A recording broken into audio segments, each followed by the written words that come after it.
suede, you can do denim, chenille, linens, so many options there. And then also your uncoated hard surfaces. So this opens up that whole world of being able to purchase wood from basically anywhere as long as it doesn't have any glaze or varnish on it, and then press right onto that. So really great opportunities with the new VersiFlex system. Now, as we've kind of talked the last few weeks and we've kind of rolled this out, here in the US, we were able to demo it in Dallas, Texas at a show, and then we were able to do it at FESPA there in Berlin this past week. So we have been able to globally kind of roll this out. And so I thought now was kind of a good time to sit down and show you what we think are the top tips. So these are my top 10 tips for using VersiFlex. All right, so the first one is get to know your press. And I think that was probably our biggest learning curve. We actually did, so just so you know, we did develop this ink in our labs here in Charleston, South Carolina, right on the other side of the wall. And so the first time it kind of came out of the lab and we were able to play with it, it was actually right here in this room. And so one of the first like aha light bulb moments that we all had was that presses are going to be a huge deal with this because there are so many different presses out there, and we've had some pretty big learnings. And that day we actually learned that the press we were using, not this one, it was a different one at the time, but the press we were using was actually about 40 degrees higher when you check the temperature than what was showing on the screen. So we learned really quickly that having a temperature gun to check the temperature on your press is very, very important. The other thing that's going to be very important is pressure. So when we're talking about any of these fabrics, to get that ink to bond with the fabric, what you really are going to need is an extremely high pressure. Most presses aren't going to tell you this is a level of high pressure or not. So a lot of it's just getting used to the feeling and how that feels. So I always say, and we're demonstrating just a little bit, making sure that your pressure is extremely high with that is going to be important. Now, I'm not actually doing fabric today. I'm going to do a piece of wood. That's going to be more at a medium pressure. But even that's going to be slightly different than what you're used to. So getting used to the pressure on your press, how to tell the pressure on your press, and then the temperature as well is going to be important. You know, we do have in our FAQs that we do not recommend an automatic press, and that's simply because it's going to say, oh, this is fabric, oh, this is the pressure, when it actually needs to be higher than that. So you need to be able to adjust the pressure. We would also say that any handheld press is probably not going to give you enough pressure to get the results that you're going to want. So you really need an adjustable press where you can adjust that pressure, and then of course know to check your temperature, because temperatures do change, temperatures do vary. Make sure that your press is calibrated to give you that perfect temperature and that perfect pressure for what you're doing. My next tip is plan your printing and pressing sessions. So two things here, I've already said one of them. If I were doing an uncoated hard surface like a wood, first of all, the thickness is going to be different than fabric. And then secondly, that wood is going to have to be at a lower pressure. So arranging your pressing sessions so that you're keeping things that are similar together is going to be very, very important. So making sure that if you're doing fabrics, that you're doing all your fabrics together. If you have fabrics of different thickness, that you kind of arrange. So that's kind of what I mean here. The other thing to remember is that this does, if you are using the VersiFlex light paper, so we're not talking about your normal sublimation, that stays exactly as it always has. But if you're using the VersiFlex light paper, the expander does get laid down anywhere there is ink. That does need to be wet when it goes on to help facilitate that bond and that self-bleeding. So for that to happen, you do want to make sure that it is wet. So you do need to move relatively quickly. Now, it's not immediate. You do have at least 10 minutes. So the other part here is you probably can do multiple prints. So you can make the most use of that paper, put a couple of prints on there, and then just cut them, do one, and then pretty quickly do the other. But a lot of it is making sure that you're set up, make sure that you have everything you need and you're ready to go so that you're not wasting any time, since you do have that smaller window of time. So you really kind of need to plan out what you're doing and plan out your session and have that all set and ready to go. Luckily, the temperature stays the same for everything with the VersiFlex light, but if you're doing other things, you probably want to do them before or after, since that temperature probably is changing. All right. So my top 10 tip number 3 is all about perfecting your product placement. So one of the things that I have heard, or one of the questions that has been raised is, because you're putting that on wet, you are not able to reposition it. Now, to my thinking, I've kind of observed myself when I'm doing traditional sublimation. I don't feel when I'm doing hard surfaces that I do a lot of repositioning. I tend to put the paper down, put the product on top of it, and then flip it over. I've just taken that with me. So I'm doing the same thing with the VersiFlex. I've had no issues doing it that way, just getting it on there good and then flipping it over without it wiggling. So I've kind of taken that with me. Where I generally do find myself repositioning is going to be mugs and tumblers. You're really not doing those with the VersiFlex light. They are going to stay with your sublimation, so we don't really have to worry about that. That's not really a big deal. But I'm going to walk you through my steps. I call it the hover and drop. What I have found myself doing now, let me state, this works if you have a press that the bottom plate pulls out, or where you have a swing away so that that top hot element is moving away. I do not suggest that if you have a standard press that's just coming down, that you're sticking your hands in the press. So your method's going to have to be a little bit different.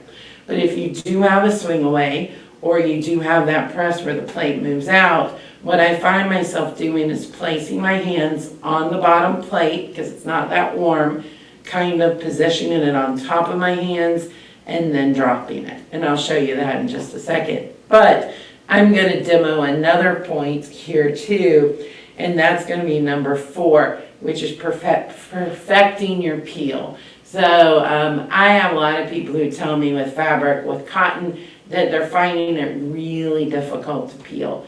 Typically, if it's a lot of effort, you probably need to adjust something. Either your time's too high or your pressure's not high enough. So you may want to play with that and you do get a smoother peel. It should never feel extremely forced. There's effort, but it never should be too much effort. Now, I'm going to go with the one that's a little bit more difficult today. I'm going to peel on wood and kind of walk you through my process with how I do that.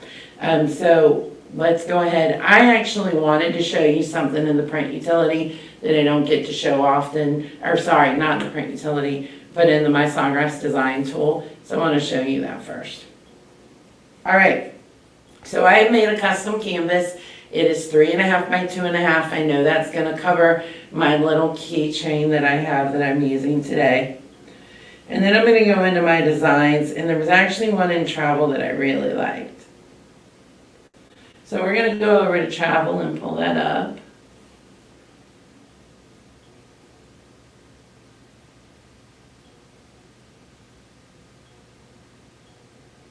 All right, let's pull up this travel design. This is one of the categories that we've added some new artwork to this month. So please make sure and check out these wonderful tags. This one's really great with tags from all over the world. So they are really awesome artwork that we have in there. Make sure to take a look at that. Rhonda, will you plug your thing in or check the connection, that cord?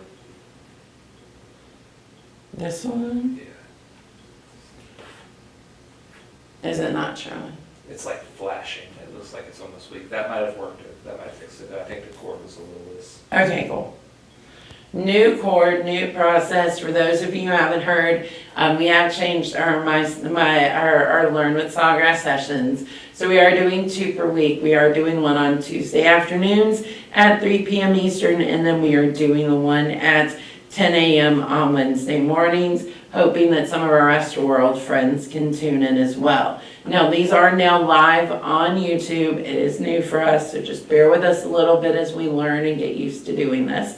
And as you can tell, I did bring a little bit of a cold back with me from Europe, so bear with me on that too. I do have my hot tea kind of helping me out today, but bear with us as we kind of get used to this new process. You are no longer signing up. They are going live, and then they will be on our YouTube channel for you to check out later. Now, I do really love this design, but as you can see, there is no background to it. Now, one of my tips, we're going to get to this a little bit later on, is designing for the product that you're pressing onto. I really like with wood doing something that covers all of the wood. You're still seeing the grain, you're still seeing that it's wood, but the beauty of doing the full colors, to me, it looks like it's painted, and I really love that effect. So generally, if I'm doing something like this keychain I'm doing today, I'm going to apply a background. No, there wasn't one in this design, so I'm going to add it. And what I'm going to do, It's still flashing.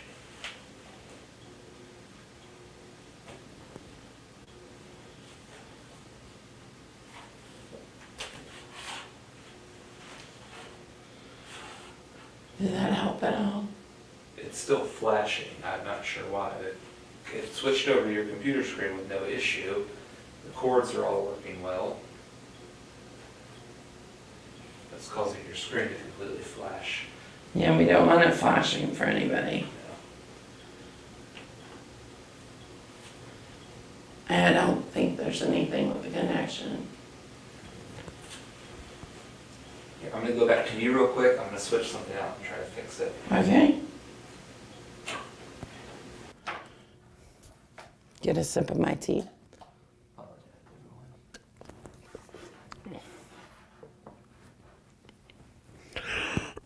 I'm going to try and switch back to you on this Okay. and see if that works now. All right.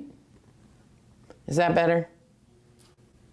It went back to you. It's going to take me just a second to see what's going Okay. on with it, but hopefully that switches up in just a moment. All right, let me know so I can start demoing again. Apologies, everyone. And that's Rhodes. He is assisting. We are kind of learning as we go. So again, apologies for the flashing there, but we'll get it worked out.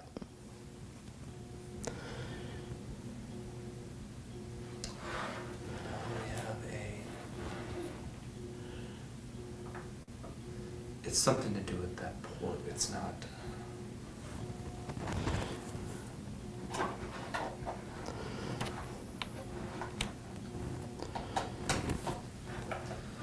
Back to you.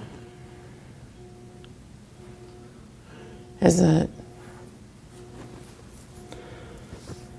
I changed the only other thing I could change over here.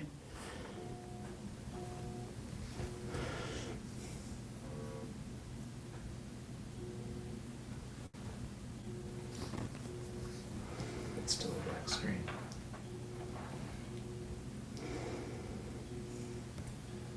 Alrighty. Camera 1 is working fine. If you want to continue doing your presentation, I'm just struggling to show your screen right now.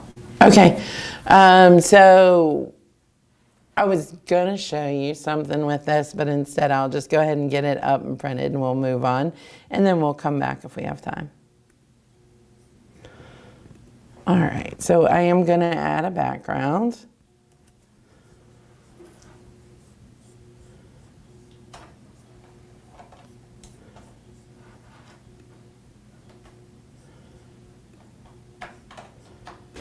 Okay.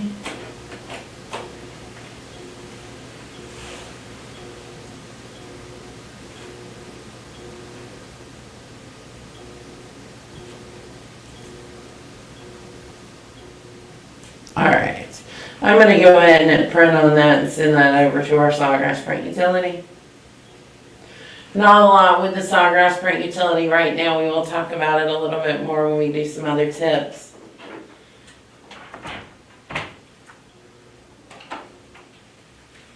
And we are getting all that set up. I'm gonna go ahead and send that over to the Sawgrass print utility so I can print it.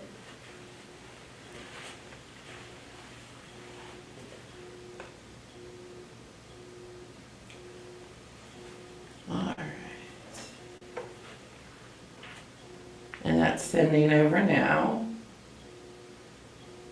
We'll get that opened up and sent over. Like I said, you know, we will talk more about this a little bit later on. I think I kind of went over this, and I'll say it, I think, every time we do it. When I do wood, when I do shirts, because of the centering, I like to position it in the middle of the shirt, of the paper. So that just makes it easier for me to make sure that everything's lined up, everything's where it needs to go when I go to position it on the shirt. With the wood, I find it easier if I just leave it in the top corner. That's just a little bit easier method for me, so I'm going to do that and not center it on the page. And we'll go ahead and change that product to the uncoated wood. I am going to go over to my color management, and I'm going to do that as vivid. And we should be all set and ready to go with that print. Now, one thing that I do like to do with wood, and this gets into my tip about positioning, is I tend to cut it down. I don't like to have all of that paper there. It's one of the reasons why I leave it in the top corner. But the other thing I'm going to do with this is I'm going to take scissors, cut off a lot of the extra, but I do leave some paper to make it easier to peel.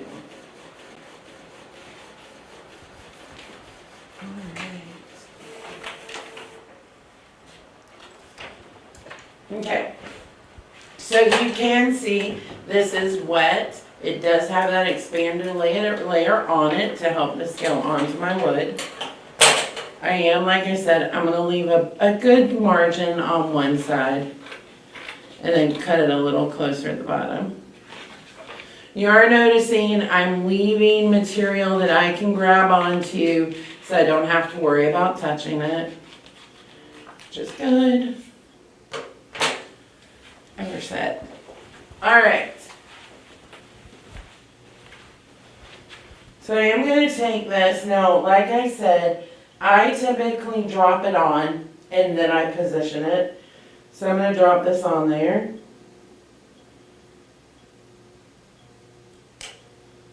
And then what I do, we go ahead and swing this away. Put a piece of blowout paper underneath. And then like I said, I find it pretty easy with wood to just grab it and place that down. And I've not had any worry about that smearing. So we'll go ahead and do that and we should be set to go. Now you are noticing that with everything we do, we are not using tape. We don't have the issues. Now again, this is when you're using the VersiFlex light paper, everything stays the same when we do sublimation. But with the VersiFlex light, you notice we're not using the tape. We don't have ghosting. It tends to hold on its own, and you don't really need to take that time or that effort to put the tape on there, so we don't. Now I'm going to use a glove because this is hot. The wood is a little hotter to deal with than the fabric. I'm going to swing that away. And what I typically do, I'm going to spin this real fast. I hold on and peel down. And then there's generally a point where I find it starts to get difficult. So I'm going to peel that off. Yeah, perfect. Okay.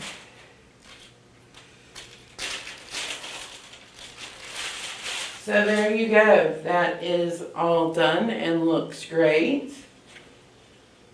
Now I like that I use that kind of lighter color in the background too. That worked really well for that. But generally, you see the peel, you are kind of even with the fabric, putting your hand down, kind of holding that helps a lot to make sure you're getting that good result.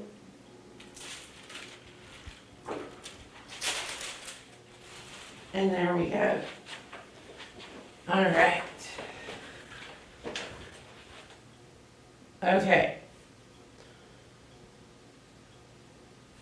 So Rhodes, I haven't asked, have there been any questions? Is there anything we need to cover? No questions. We're caught up on all of that. Awesome. Okay, so my tip number 5 is that for fabric, you need to do a pre-press and a finish press.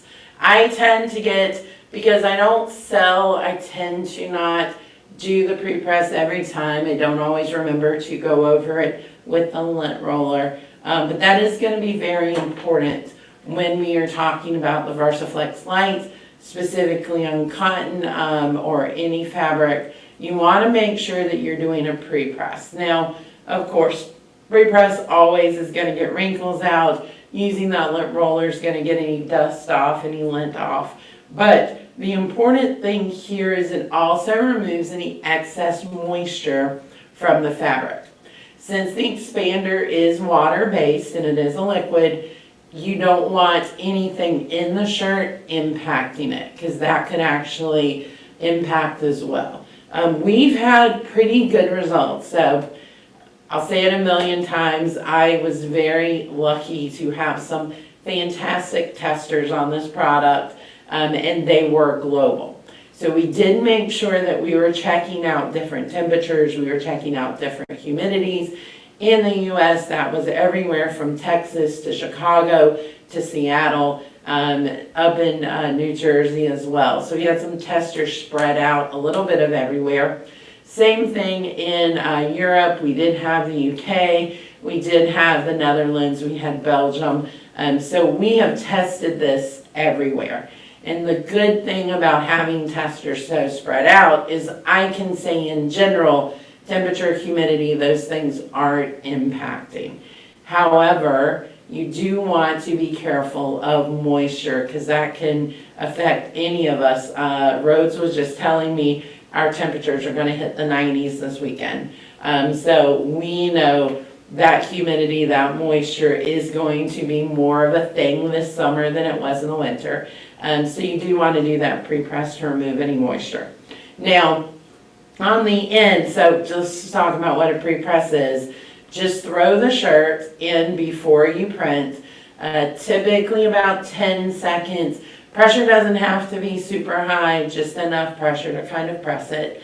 And then same thing, when you are done, after you've printed and you've pressed onto the shirt, put that pressed shirt back in the press, put a little piece of blowout paper, parchment paper, wax paper on top, and we're going to put that in there for about 5 seconds. Doesn't have to be super high pressure, it's just kind of a kiss press, just that little finishing press. And that's going to help, it's just going to help the appearance of the shirt. It helps with the consistency of the quality. And then it also, from what I've now learned, helps with wash fastness too. So that little finish press is a great way to end your pressing experience with shirts and anything that's fabric. All right, the next thing, point number 6 for me, is you need to make sure and pick the right blank. Now that means the quality of the blank itself. We have been very lucky in the world of sublimation that our dealers all carry high quality blanks, with very few exceptions. If I order blanks from a dealer, I know the quality is going to be high, the results are going to be good every single time. One of the beauties of VersiFlex is now I can go to a craft store, I can go to a home decor store, I can go to a dollar store and pick up materials. But that means you need to be a little more careful with what you're looking at. So let's start with wood. First of all, you want to make sure that the wood is not warped. You want to make sure it's nice and flat. Also, be careful of picking up anything that doesn't sit flat. So sometimes you'll see things like trays that look really great. Unless you can take them apart, you're never going to get a good press. And often if you were to press something that is suspended, so it's higher than other pieces, it's going to warp or move. So you want to be very careful of that. If it is something that's part of something, you want to be able to take that out. I did a wonderful slat off of a box the other day, but it was a box that you could easily take apart. It wasn't glued or nailed in any way, so you could easily slide it apart, work on it, and then put it back together. So you want to be very careful with that. The other thing that we've talked about is porous and non-porous. You really want things that have more of an opening, more of that porous nature, so that there's a little space for the ink to go. Anything that's too hard that isn't going to absorb is going to be difficult. So two things here when we talk about wood. Softer woods work better. So we're really looking at those soft woods more than the hard woods when we look at that. And then it goes the same. So one of the things that I'm so excited to say is we can do wood, because I know I've heard that so many times over the years of wanting to pick up wood. The other one that we hear is, can I just pick up a mug at the dollar store? You still cannot. It is too smooth. It is not going to be anything that ink can bond onto. So unfortunately, that is still a no.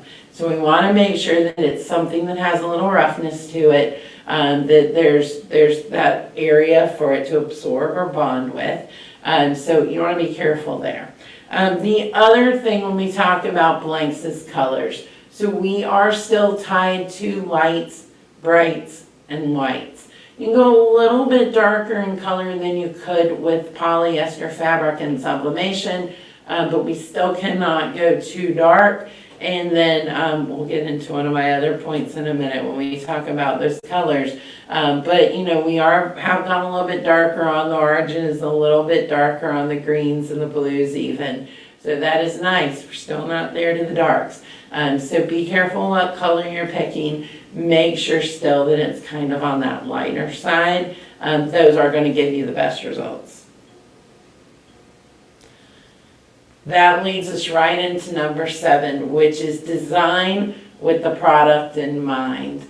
You've probably seen we've used our friend the lion. I call him Leo.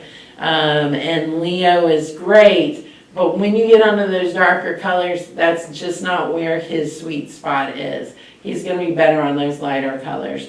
So as we talk about those darker products, still not super dark, but darker, you probably want to go with designs that are 1 or 2 colors, things that aren't going to clash with your base color. And typically here's where we move to a lot of our black designs, our dark brown designs, our navy blue, our hunter green. Those darker colors are going to pop. And again, you don't want to use too many colors. You want to keep kind of a more neutral palette. And those kind of solid, darker colors are going to give you the best results. As we get into the lighter things, this is where you can really play with your bright colors and play with that. And then, of course, whites, you know, the sky's the limit there. Now, I did say that when I'm designing for wood, if I'm designing for wood that has the bark on it, that's where like a design looks good. It looks like it's been lasered, engraved into there, and it's beautiful. So these are typically those 1 to 2 color designs, and they're not going to cover the whole area. You're going to see a lot of the wood still. When I do things like my keychain that I did today, this is where I do like to add that background. I think that background really helps. I think that looks really good on there, and kind of fills in. And because I did go with such a light color, it enhances the wood. Now this is a good one to kind of show you with VersiFlex. You are able to see the wood grain, you are able to see the wood through there, so that's a really nice effect to be able to do that. All right, so let's go into the Sawgrass print utility. for this next one, which number 8, and I'll go ahead and say number 9 too while we're here. Number 8 is take advantage of the light color button in the Sawgrass print utility, and the second is picking the appropriate product, different than picking the right blank. So I'm going to go into the Sawgrass print utility. You will see that there. Flashing again, something's not working with the dock itself. Okay, well, we'll just make it through today and then we'll switch this out. We did change out our dock, so sorry about that. It's not working for you. All right. So this adjust for light color button, you're only seeing it when you are in VersiFlex. After our updates later this week, you will only see it when you have a product chosen that you have VersiFlex ink and then one of those VersiFlex light products selected. So you won't see this if you're going on to metal or on ceramic. But anyway, what this does is the lighter colors, the system doesn't always know that it's a color that needs the expander placed down. So by checking this box, and it is the default, you are able to make sure that things like these pinks, even these blues, and definitely that background color are getting the expander they need to make sure that you can press it on successfully. If I were doing a design that was all black or all dark colors, I don't need the extra expander there. I can save a little bit of expander and turn that button off. But for most products, I leave it on just to be safe, unless I'm doing a test. Now, if you're doing a test, that's a good thing. I always suggest keeping some extra fabric around. Just pick up a couple of yards of cotton or even a blend to test onto. And then the same thing, have a little piece of wood. You can pick it up at the dollar store. And then you have that to kind of test and press on as well. All right. So the other thing is making sure you are selecting the right product. And on this one, even if you don't have our VersiFlex system, I want you to hear this.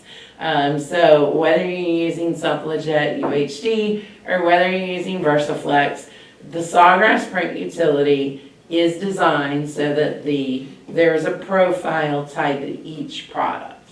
So you want to make sure you're selecting the right product so that the right amount of ink and the right saturation and brightness and all of that is being laid down for that specific product. Now I know that there's some hacks out there where people are told to always choose this or to always choose that. We do strive with the Sawgrass print utility to make sure that those profiles are correct. So make sure you're choosing that product, extremely important with your VersiFlex to make sure you're putting down the right amount of expander, but no matter what you're doing, you want to make sure that's done so that you're getting just what you need to give you the best results possible. All right. And finally, number 10. I'm going to tell you, I have made many mistakes. Not just with VersiFlex, I made them with sublimation too. Whether it's pressing something upside down, whether it's forgetting to change the settings and the wrong amount of ink is laid down, whether it's pressing wrong, whether it's putting something on crooked, whatever it may be, there are lots of learning points. With VersiFlex, you're not probably going to get it right the first time. It is going to take a little bit of effort. That's why I do suggest having some materials on hand for testing so that you're not going straight to something you don't want to waste. But give yourself a little bit of grace here. We know it's going to be a little bit of a learning curve. I hope that these lessons like this one where I give you my top 10 tips help. I have been using this product for several months. You see me going pretty smoothly every single time, but I've done a lot. A week like last week, I did probably personally at least 75 shirts, and that's not the first week I've done that. So I've had a lot of practice. You're going to get a lot of practice too. You're going to have a lot of fun with this. But we know there's gonna be a little bit of learning curve, so just give yourself a little bit of knowledge. It's gonna take a little bit of practice to get the method down because it is very different. And I talk about that first day here in this room, I definitely was doubting that I was gonna get it. I actually was the last one to be able to successfully do a shirt, and I was like, what is going on? Why can I not get this? So give yourself a little bit of grace. Know that it's gonna be a little bit of a learning curve. Get some fabric to test on. Use the front, the back, both arms, both sides, just to kind of get some practice in there until you kind of get the hang of it. But once you have the hang of it, you have the hang of it, I promise. All right, so that's all I've got today. Rhodes, do we have any questions? No questions, we're all good. All right, well, thank you all so much for joining us today. Next week, we are gonna do a little different. We are gonna slide into talking more about our SG500. I'm going to talk about the printer itself, not talk so much about the ink, but the printer and some of the special things about it and why I love the Sawgrass printers no matter what inks you're using, whether it's the Substrates or the VersiFlex ink. And then on Wednesday, we're actually going to dive into the software. So we're going to talk a little bit about the design tool and the Sawgrass print utility next week. But we have some great quick tip videos coming up from Rhodes, so look forward to seeing those on YouTube as well. And if I don't see you before, I'll see you next next Tuesday at 3 p.m. Eastern. Thank you so much and have a good day. Bye-bye.